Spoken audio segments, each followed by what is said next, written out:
क्या आप जानते हैं भगवान बुद्ध का जन्म कहाँ हुआ था? यदि नहीं तो जानते हैं धम्म सरल शब्दों में भाग 2।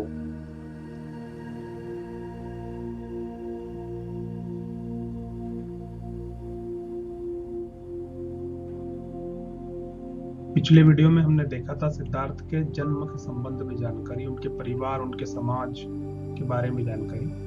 आगे हम देखेंगे उनका जन्म कैसे हुआ, उनकी कहानी क्या है। एक समय की बात है, राज परिवार व शाक्य लोगों में आषाढ़ महीने में 7 दिवसीय उत्सव मनाने की प्रथा थी। रानी महामाया ने भी उत्सव को उल्लास के साथ मनाने का निर्णय लिया, वैभव के साथ, फूलों के साथ, इत्र के साथ, लेकिन मादक पदार्थों के सेवन के बिना।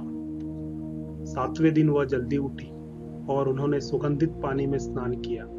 उन्होंने दान के रूप में गरीबों को 4 लाख स्वर्ण मोहरों का उपहार दिया। सभी कीमती आभूषणों से खुद को सजाया, पसंदीदा खाना खाया, व्रत आचरण लिया और शानदार ढंग से सजाए हुए सोने के लिए शाही शयन कक्ष में प्रवेश किया।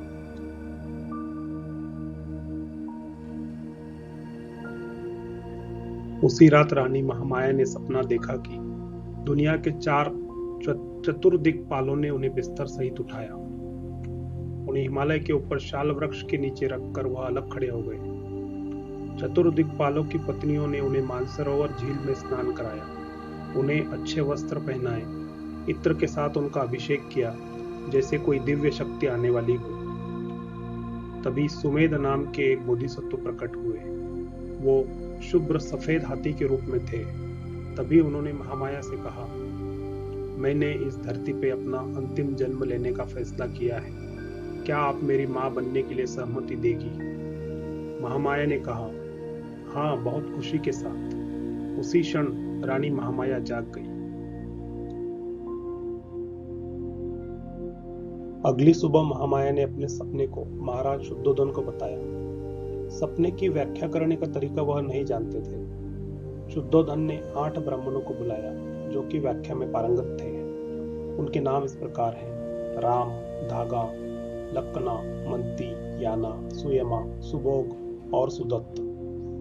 उन्होंने महल को उत्सव के फूलों के साथ बिखेरा और उनके लिए उच्च आसन तैयार किए।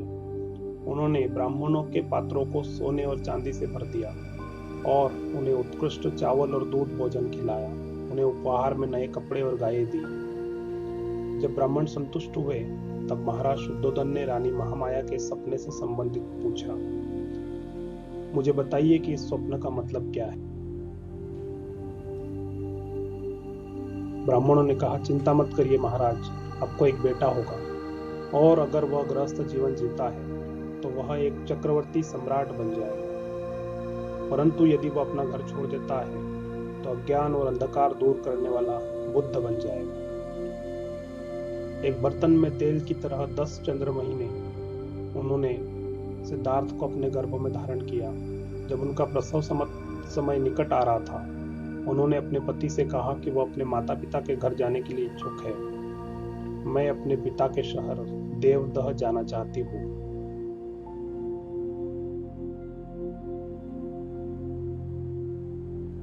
महामाया की इच्छा के अनुसार महाराज ने एक सोने की पालकी में उन्हें अपने पिता के घर देवदह भेज दिया।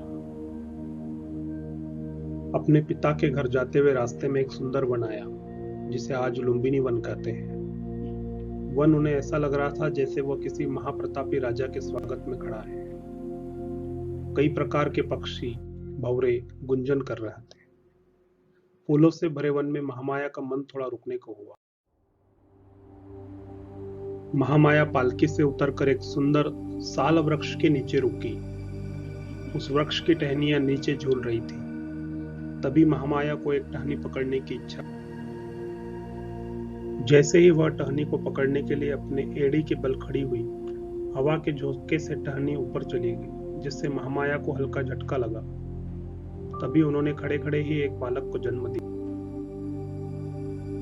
वह दिन 563 ईसा पूर्व वैशाख मास की पूर्णिमा था। इसी पूर्णिमा के दिन उन्होंने बुद्धत्व या ज्ञान को प्राप्त किया था। तभी वह सिद्धार्थ से भगवान गौतम बुद्ध हुए। इसी पूर्णिमा के दिन 80 वर्ष की आयु में कुशीनगर में उन्होंने अपना महापरिनिर्वाण प्राप्त किया था। इसीलिए हम वैशाख पूर्णिमा के दिन को बुद्ध पूर्णिमा या बुद्ध जयंती के रूप में मनाते हैं। तक इतना ही। अगले वीडियो में हम देखेंगे कि सिद्धार्थ के जन्म के बाद असित मुनि का आगमन, वो भी सरल शब्दों में। तो बने रहिए हमारे चैनल के साथ। नमो बुद्धाय।